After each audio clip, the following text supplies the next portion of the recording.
नमस्कार। आज देश की तमाम फटाफट खबरों में आपका स्वागत है। देश में जारी कोरोना वायरस की दूसरी लहर के चलते लगातार हालात बिगड़ते जा रहे हैं। रोजाना 3.5 लाख से ज़्यादा नए संक्रमित मामले सामने आ रहे हैं, तो वहीं हर दिन हजारों लोगों की इस बीमारी की वजह से मौत हो रही है। लेकिन एक और खतरा जो संक्रमण की इस दूसरी लहर में देखने को मिल रहा है, वह है बच्चों में दिख रहा संक्रमण। कोरोना वायरस की दूसरी लहर में बड़ी संख्या में बच्चे भी तेजी से संक्रमित हो रहे हैं। इसे देखते हुए स्वास्थ्य मंत्रालय ने पहली बार बच्चों के लिए कोविड-19 की अलग गाइडलाइंस जारी की है। कोरोना संकट में ऑक्सीजन और दवाइयों की कमी के मामले में सुनवाई करते हुए सुप्रीम कोर्ट ने तल्ख टिप्पणी की है। कोर्ट ने कहा कि कोई नागरिक सोशल मीडिया पर मदद की गुहार लगा रहा है तो इसे गलत जानकारी कहकर एफआईआर दर्ज नहीं की जा सकती है। अगर कार्रवाई के लिए ऐसी शिकायतों पर विचार किया जाता है तो हम इसे अदालत की अवमानना मानेंगे।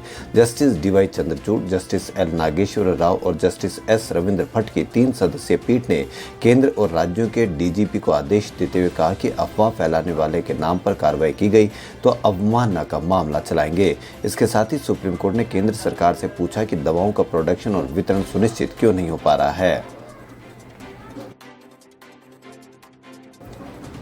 कोरोना वायरस संकट से जूझ रही देश की आर्थिक राजधानी मुंबई में राहत की उम्मीद नजर आई।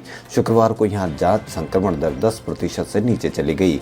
बृहन मुंबई महानगर पालिका के कमिश्नर इकबाल सिंह चहल ने शुक्रवार को जानकारी देते हुए बताया कि मुंबई में संक्रमण दर 29 अप्रैल को 9.94% थी, जब कुल 43,525 नमूनों की जांच में से 4,328 लोग संक्रमित मिले थे। जहां संक्रमण दर टीपीआर को जांच की कुल नमूनों में से संक्रमित पाए गए नमूनों की तुलना के तौर पर परिभाषित किया जाता है।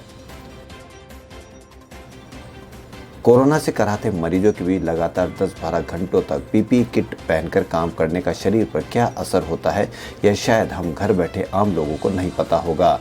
लेकिन हमारे डॉक्टर, स्वास्थ्य कर्मी पीपीई किट पहनकर किस कदर घंटों कोरोना महामारी से जूझ रहे हैं, इसके बानकई गुजरात के डॉक्टर सोहिल मकवाना भी हैं। Sohil Makwana GMERS medical college Dharpur में काम करते हैं। उन्होंने 2 तस्वीरें सोशल मीडिया पर शेयर की है। एक में वो पीपी किट पहने हुए हैं और दूसरे में वो पूरी तरह से पसीने में भीगे दिखाई पड़ रहे हैं। मकवाना का कहना है कि उन्हें देश की सेवा करते हुए गर्व है। टीवी पत्रकार और सीनियर एंकर रोहित सरदाना की शुक्रवार को कोरोना से मौत हो गई। इससे मीडिया से लेकर सियासी जगत में उनके जानने वाले स्तब्ध रह गए। रोहित सरदाना आज तक के लिए काम करते थे और पॉपुलर शो दंगल में दिखते थे। दंगल में अक्सर समसामयिक मुद्दों पर बहस करते हुए दिखाई देते थे। इससे पहले रोहित सरदाना जी न्यूज़ में काम करते थे और वहां पर वो ताल ठोक के शो होस्ट करते थे। उन्हें 2018 में सरकार ने गणेश शंकर विद्यार्थी पुरस्कार से सम्मानित किया था। शूटर दादी के नाम से मशहूर चंद्रा तोमर को कोरोना संक्रमण के कारण निधन हो गया। वह 89 वर्ष की थी। कोविड पॉजिटिव पाए जाने के बाद चंद्रो को 26 अप्रैल को मेरठ अस्पताल में भर्ती कराया गया था।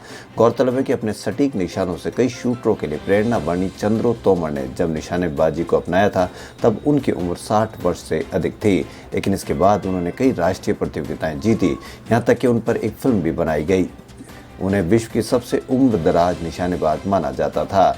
शूटर दादी फरवरी माह में किसान आंदोलन के समर्थन में ट्वीट करके भी चर्चा में आई थी।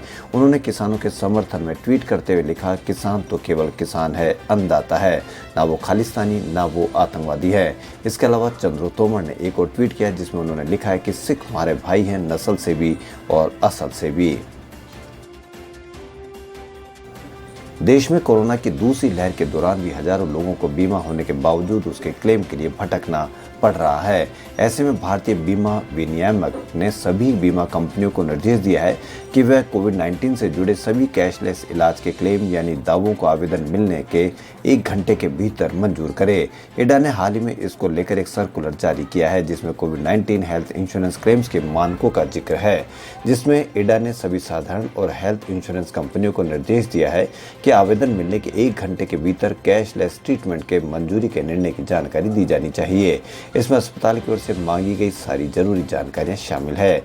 यह सर्कुलर ऐसे वक्त आया है जब अस्पतालों के लिए बेड के लिए इंतजार कर रहे मरीजों के लिए तुरंत राहत की जरूरत महसूस की जा रही है।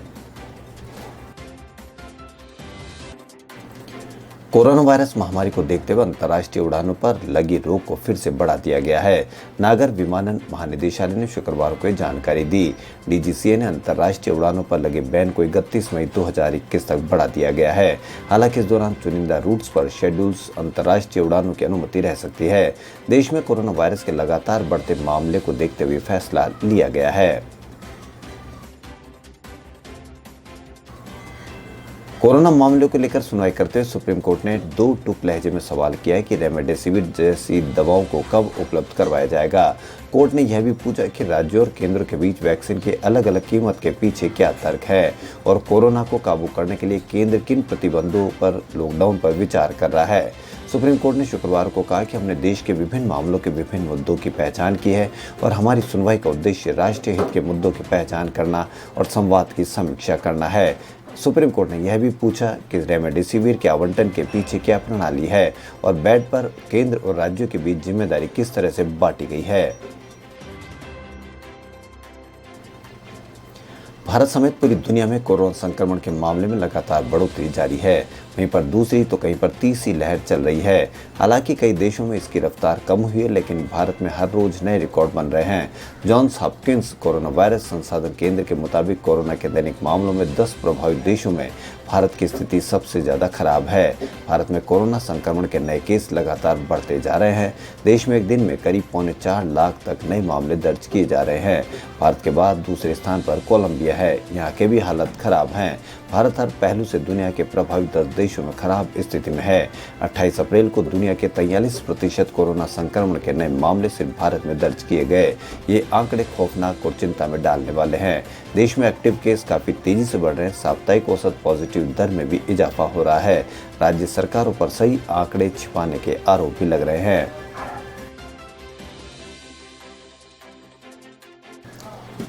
कांग्रेस सांसद राहुल गांधी ने कोरोना महामारी को लेकर केंद्र सरकार पर शुक्रवार को फिर निशाना साधा। उन्होंने ट्वीट कर तंज करते हुए कहा कि देश में 2 लाख से ज्यादा लोगों की मौत हो गई है और जवाबदेही शून्य है। कर दिया सिस्टम ने आत्मनिर्भर, जो भरा नहीं है भावों से, जो दर्द सुनने को तैयार नहीं, वह हृदय नहीं पत्थर है, जिस सिस्टम को जन से प्यार नहीं। मोदी सरकार को रोज आड़े हाथों लेने वाले राहुल गांधी ने इससे पहले ट्विटर पर लिखा था, एक दूसरे की सहायता करते आम जन दिखाते हैं कि किसी का दिल छूने के लिए हाथ छूने की जरूरत नहीं है। मदद का हाथ बढ़ाते चलो, इस अंधे सिस्टम का सच दिखाते चलो। राहुल गांधी ने सेंट्रल विस्टा प्रोजेक्ट पर भी सवाल उठाए थे।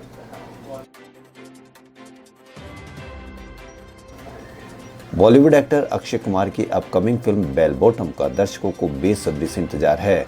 जाहिर तौर पर फैंस अपने चहेते सुपरस्टार की फिल्म बड़े पर्दे पर देखना चाहेंगे, लेकिन कोविड-19 के चलते जिस तरह से तमाम फिल्म मेकर्स अपनी फिल्मों को OTT पर रिलीज करने की तरफ बढ़ रहे हैं, इसी क्रम में संभावनाएं प्रबल है कि Akshay Kumar starrer film bell bottom को भी OTT पर ही रिलीज किया जाएगा।